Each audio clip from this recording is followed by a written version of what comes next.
Let's do it. Get back. Get back. Well, how's it going, guys? Andrew here. And Connor. Welcome to another reaction review. Yeah, boy, back to back, baby. It's a little late. Not really that late. I mean, a tad late. When did it come out? The 25th.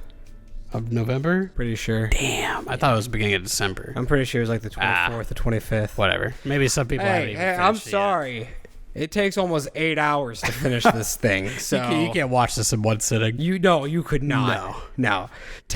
If you comment and say you watched this in one sitting, you are a liar because you at least fell asleep during that one sitting, probably through part 2. Yeah, come on, man. Unless you're watching it, like as soon as you wake up and you eat and you get bathroom breaks in between. Yes. And then you finish your day watching the end of it. So we watched part 1. Then we did a turn back the next day, watched part 2, took a day break, finished part 3 the other night. So we finished it in 4 days theoretically. We watched one part each as that is the way Disney was designed. It was designed that way. Even though last year Jackson already had a theatrical release of it, and then COVID. We need that eventually. I guess we're kind of already establishing our annoyance. But It's another movie where it's like we liked it, but everyone's freaking out over it. So, what is this, Connor? The Beatles Get Back, directed by Peter Jackson, and with the archival footage of other people. I don't know whose other What footage. do you mean? Because he wasn't there to record this. Oh, so yes. The original people that shot this footage. I don't remember their names. I don't know either. They were documented though. Yeah, they're in the credits. So if you're more interested to see who actually did all this, go look that up. But no, actually, Jackson has a time machine. He went back and he did it. Dude, I would love if Peter Jackson had a time machine. Like he went back to just early Knights ages. The Knights age just to get everything historically accurate for Lord of the Rings. Yep, that's why it looks so good, because he knew exactly what and then all he had to do was just imagine the creatures. But anyway, going off topic of Peter Jackson. So a few years ago, Jackson and his team in New Zealand came out with a documentary called They Shall Not Grow Old. Mm-hmm. We both saw that in theaters. We did at Phipps, and 3D. It was groundbreaking. Oh yeah, incredible. If you haven't seen it, I highly recommend it. You could probably rent it on Amazon. It's pretty short, hour 40. Mm-hmm. And it's pretty much, it's this, but I don't think you notice it. They literally took World War I footage, made it enhanced the fuck out of it, gave it color, added sound to it. They did so much and pretty much made their own narrative through all of this. It was pretty much a new way of a history documentary. Yeah. Without a narrative. And so they throw that approach here, but do it for about 7.5 hours. And a lot of the footage is of them jamming. Well, was the footage black and white or was it color already? I assumed it was black and white. You think so? I would think so. I feel like filming in color was pretty expensive still. So to do it for 60 hours like that as a documentary, I feel like it would have been black and white. No, yeah, you're probably right. Yeah. Okay. So yeah, that makes it more impressive. And that's why I assumed that was it, but at the same time I'm like, well, it is newer footage. It's only 69. Well, did they do that with another movie we watched earlier this year? Summer of Soul. Was that originally black and white and they colorized it? Because that was the same year. That was 69. I don't know, man. I don't know either. But anyway. But I guess what I would have liked is to I don't know, I would have liked it. I don't know, I would have liked a lot of stuff from this one. So what is the main plot of Get Back? The main plot is the Beatles, I think their producer, or I don't know if it was the Beatles themselves, but pretty much somebody said, "Hey, Beatles, you got to make something." Yeah. So they pitched them this idea. The record label was pretty much like that. Yeah. They're like, "Hey, we're going to give you a month. Right, 12 to 14 songs in a month, and then we're going to do a TV special." Yep.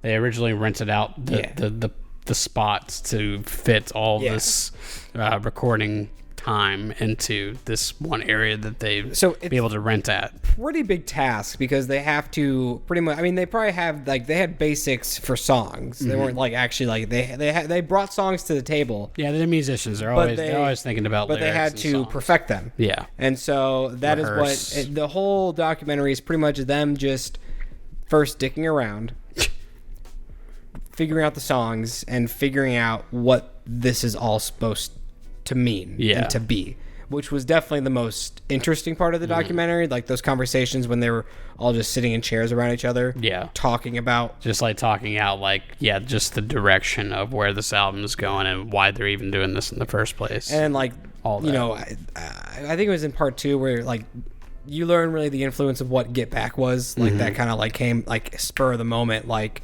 from like the protests or whatever that were happening around the area at the time, which is pretty cool to know about that. And you know, there's drama. I mean, I assume if you're watching this, you probably watched it, but like there's drama with one of the Beatles. And oh no, are they gonna break up or are they gonna stay together and figure this thing out? and then I will say, everybody said it's an amazing climax. It's a great payoff. Yes, it is a very good payoff. It is a very good payoff, but at what cost? Because I was enjoying it, but I was like, damn, this would have been so much better if I was able to sit down and experience this all in one sitting in like 3 hours. Like, I like that we really got to like know the Beatles, But their personalities at the time and stuff. especially like in this very moment. Like, you are literally like, you're one of, you know, just the groupies with them pretty much for the 7.5 hours. You're just, they all have their own partners and you're all wives just sitting there with them, and you're just watching them jam out, and you get to see them, you know, bounce off each other and call each other out and just goof around and stuff. And so by the end of it, like, it was kind of bittersweet because, like, you know, like it's like they're done after this. You know? Like, so it's a good send off. I just think it's way too long. Like, I just don't know if I don't know if I'd ever watch this again. Once you realize, like, oh, this is what most of this documentary is going to be, that's where you're like, oh, geez. So yeah, pretty much part 1 is like, it's the first like hour is like everything getting ready, and then it's like the rest of it's just like a jam session. Yeah. And then it ends with a cliffhanger, and you're like, okay, The cliffhanger is like, okay, there's like, potential here. let's see. And I honestly, like, that's the best part of the entire thing was like that first hour of part 2 for me. Yeah. Because that's the most drama filled. That's the most like, you know, what's going to happen sort of thing, on the edge of your seat feeling. There's a very good conversation with Paul and John that they secretly recorded. did not even know that they were getting recorded. But yeah, so besides that, I'm just gonna keep saying, man, it's just too long. It's way too long. And I hate that, like, it was only because Disney's like, oh, it just gives us more content, make it longer. You have all this. And I understand, like, yeah, you do have all the footage. So, like. And, like, you know, knowing Jackson, he probably was fine with adding more. He's like, oh, yes, I already have, like, 4 more hours right here that I had to scrap. Yeah, what was that paycheck? Yeah. Oh, yeah, I could definitely manage that. But I have more to that work with. degree, we both pointed out, there are clearly, like, lazy parts of this. Oh, yeah. Where because not everything you're watching is that audio. They seamlessly, for the most part, sneak in, because they had, like, I think it's 60 hours of footage and like 150 hours of like audio or something. Yeah, and they did a preface before maybe each part started, or maybe it was the first and third parts, but like they do say, like, yeah, some of the audio we don't have like their mouth movements for that audio. And, like, which is why we get, like, when people are talking, you keep cutting to, like, reaction shots. Yeah, reaction shots. Or, So like, that there was, gets like, one moment where it was just, like, it was Paul talking, and John was listening, and it was, like, the back of Paul's head for, like, a solid minute. Yeah. And John was just, like, nodding, and I'm like, this So it's just, like, boring. So when it comes to, like, filmmaking and how engaging the actual filmmaking is, it can get pretty, like, repetitive and just, like, you know, constant with just, like, how they try to work around, you know, the lack of visuals as opposed to audio. Yeah. Which, like, they do as great of a job as they probably could have. But at the same time, if it was shorter, you wouldn't have as many of those like oh, what do we do with the visuals of this sequence whenever they're having this sentence or conversation, you know? So like if it were shorter, it wouldn't be as messy, you know, and they would have been able to spend more time trying to figure out more interesting way, because like Peter Jackson, he's going to be a visual guy, like he's a filmmaker, so that's what, you know, separates him from other documentary filmmakers most likely, especially with the budget and everything you have. But yeah, like you said, it's just a little too long, like, and it's just repetitive at the end of the day. You're mostly just watching these studio sessions just play out. And they can be interesting because, like, sometimes they approach it with a different voice in the vocals or different guitar line, bass line. Ringo might be doing something different. The keyboardist they bring in. Did Ringo do something different? Not much. But but I appreciate, like, we kept joking, like, yeah, Ringo's the butt of everything. Like, he's not really the creative force that, you know, the other three, mainly Paul and John, are, you know. Because even George, like, he had more moments, but yeah, and I guess that stems from some of the more drama, you know, aspects of the first part. So, that's what kept it interesting, I guess. They also let you know which exact recording is on the album, which I thought was pretty cool too. It's like, this is the one. So, and that's pretty satisfying too, to just see, like, oh, this is it. Like, you're in the room with them. Like, this is the final recording. This is the Let It Be. This is the one they chose. Yeah. Like, they were most comfortable with. I'm like, okay. So that was really nice. And that was mostly like part 3 that a lot of that came from. So I could see myself, maybe if I ever really wanted to, watching the rooftop scene again. Yeah. Because it's pretty awesome. And, like, they get interviews with people down below. And there's, like, this climax with fucking officers that are just ridiculous. It gets pretty, like, it got out of control. It got a lot more, like, intense than I thought it was going to be. Yeah, exactly. I guess you got to be in the mindset of, like, every other person around that time that, like, they were not used to something like this. Yeah. So I could see how it's like, whoa, hold up. No. You can't do this at, like, 3 o'clock on a Thursday. Right. Like, people have lives, you know, people are at work. You can't just start fucking having a concert on top of a roof. It's like, damn it, we're fucking making history here. It's like, we're the Beatles, damn it. This is going to be our last show. So the show must go on. But it doesn't. But it doesn't. But it does for the rooftop sequence. That is. So I give it a 7. Yeah, same here. Like, I pretty much if give it every didn't part a end 7. with that rooftop, like, if the rooftop didn't live up to the hype, it would have been a 6. Like, that last hour, like, saved it for me. Part 2 was just such Part 2 behemoth. It was literally, the first, like, hour was good because it was all the drama that the cliffhanger episode 1 ended. Yeah. And then the next hour and 45 minutes was just jam session. Yeah. Maybe, like, a conversation sprinkled in there. But, like, dude, we heard Get Back at least 20 Let 20 It Be, times. we would listen a lot of times. And there was one other one they performed a lot, like Don't Let Me Down. Don't Let Me Down. Yes. Don't let me down. Yeah, no. So at least that's some of their, like, more, I don't know how you say it. I guess you could say just putting more of their heart into these songs, I guess. So, like, they're more, just, I guess, more mature songs closer to the end of their, you know, discography. So at least it wasn't like, maybe, I don't know, I Want to Hold Your Hand you listen to, like, 25 times, 30 times in a row, you know? I guess I'd rather listen to these I'd rather listen to Get Back than, like, I want some of the, more accessible. Hold your hand. No, I don't want to listen to that. And when I touch you, No, I could listen to, like, Twist and Shout. That's a great song. They do sing that. And that's fun, is that they also just sing other songs from other artists. Yeah, whatever they're feeling, songs. Yeah, whatever they're inspired by. Yeah, they're just... I'm sure a lot of, like, the songs that they were singing or maybe thinking about went into a lot of, like, the aesthetic and the vibe of this album. So that was pretty interesting. Whenever they'd credit every single song of who the songwriters were. I think I counted there was like 35 songs. You counted? Well, at the end. Oh, okay. I was like throughout the film. I thought you were counting each one. Like, I just counted at the end 35. Okay. I'm pretty sure. Okay. Definitely was in the 30s, but that's tight. Solid playlist. Someone's got to make a get back playlist of all the songs that they perform.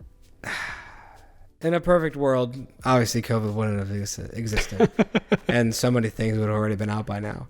But in a perfect world, there would have been a like 250 to 315 hour documentary, and it would have been a 10 out of 10. Like you said, this would have been perfect if Apple had done it, because like their production company wasn't it Apple? The Beatles production Apple company Studios or whatever, or Apple whatever music. So that and also it it kind of feels like Apple's like what Apple is doing with like their exclusive stuff right now. Like they have the Billie Eilish documentary, they have the Beastie Boys documentary, they have something with like Bruce Springsteen. Like they're going like a music route definitely with like their documentaries. It just feels out of place that Disney owns this. Yeah. So it's just more lame because Disney owns this, because you know that only really Disney wanted that longer cut. And it's like there's a better film out there. Yeah. If they Disney, wanted people their money. Speaking of, I think we're gonna watch Hawkeye soon. So what do we just say? You know, that they keep doing it to us. Can't keep getting away with this. That is what I keep calling back for more. It's like, fine, I'll give it a chance. Whatever. We'll see. You're tired of Disney? Here's the Mandalorian season 3 trailer. Gotta get you back. Here you go. I guess we'll give this to you while here's keep Miss bitching Marvel. about us. No thanks. Nah, no thanks. We'll see how that goes. Maybe She-Hulk, but I don't know about Miss Marvel. What 7 for you? Yeah. I don't know. You said? Definitely 7. Yeah. How would you rank the parts from best to worst? 3, 1, 2. 3, 1, 2? Yeah. Interesting. But is it because 2 is so goddamn long? Well, that and like I think 3, it's like them like really trying to fine tune and get everything down, and then the fucking rooftop, which is awesome. Yes. And I think 1, because you get that little like for where they began to hear little part, like the 30-minute part. Yeah, it was a nice little like history catch up. Yeah, just a little history. And because then you need to put that in just in case people don't know what the Beatles are. And I feel like in that part 1, they do explore like the idea of like the TV show, and then they want to go to like the park. Yeah. And then the drama, like that happens with one of the Beatles, and they just fucking get up and walk out, and they're like, what? So, which was kind of insane. But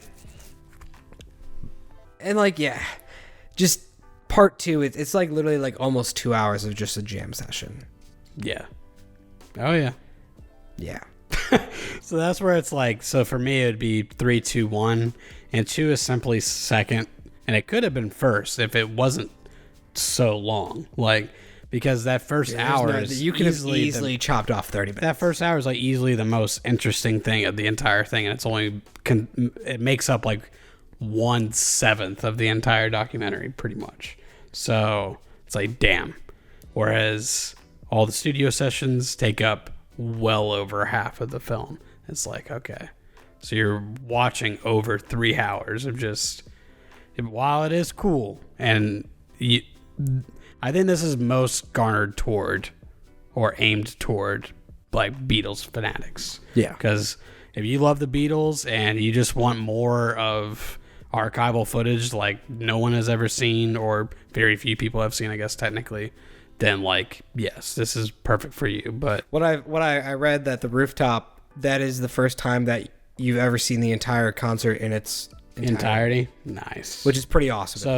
So did they used to have it chopped up sometime? They might have maybe had like a song, or I don't know exactly, but like I don't know. Yeah, I think when they mean entirety, I think they mean also like maybe like the interviews and like everything just kind of together. Yeah. So okay. Well, that's pretty tight. So yeah, in terms of just history, this is very important. It's important as fuck. But as a movie watching experience, it suffers quite a bit. You know what? with Fuck pacing. this. I'm gonna make my own cut, Peter Jackson. Yeah, come on. I mean, I'm sure there'll be a lot of people like that probably feel the same way. They're like, I don't know, man. but he's got his cut. That's what I'm saying. I'm like, if he has his own cut, we just need that cut exists somewhere. Yeah. We need it. Come on, Jackson. You have your extended. You have your theatrical. Make your theatrical. You can make extra money. I'm sure you got something in your contract that says you can fuck around with seriously. this still. Release the theatrical in theaters. Be like, if you want to see the Beatles on the big screen, Just make extra money. Why not? why not? Wins. I'd fucking buy a ticket. I would go see your theatrical cut because I'm interested to see how much better it is. Yeah. So, at the end of the day, still very good, but not as hyped about it as other people are, unfortunately. And that's just like the MO of this entire fucking year for me in movies. I'm like, I want to love this more, but I can't. Yeah. So it is what it is. That's why I love. I really appreciate the films that I have really loved this year. So, which you gotta look out for on the end of the year list. A long review for a long documentary. I mean, we have to explain ourselves. You know, we were just like I was two on the couch because just, like talking shit the whole time. Because whenever a session would start, we're like, all right, well, here we go again. So then I hear, "Get back!" Boom. I was like, okay, I'm gonna go on my phone for a minute, really quick. Like I'm gonna see what's going on Instagram. Because so we had some fun with Ringo though, and Yoko. We didn't really talk about Yoko that much. We had some jokes and some games and. I got very excited when Yoko disappeared because she never disappeared. Yeah, I was like, where did she go? So wait. John is here. Where the hell is Yoko? Yeah, and then whatever. She was gone for a little bit. Where that one part? I think it was part 3. She disappeared. Really? Yeah. Okay. I think it was part 3. She disappeared for a little bit. Maybe she went to go get some lunch or something. And then Ringo just looked like a sad lost puppy. Ringo had the same 3 faces the entire. He was like sleepy, 7 hours. Content or confused. Confused. Yeah, completely just zoned out somewhere while they're talking about their issues with the songs. Yeah, and then they never ask Ringo his opinion. No, because he doesn't bring anything to the table. He's the black sheep. But anything else? No, think we covered a lot of we did what we thought. Hey, Peter Jackson, I love you, man. Hey, we love you. Keep making movies. Just make them a little shorter next time. Yes, please do. Well, this has been Andrew. This has been Connor. Peace. It's been good.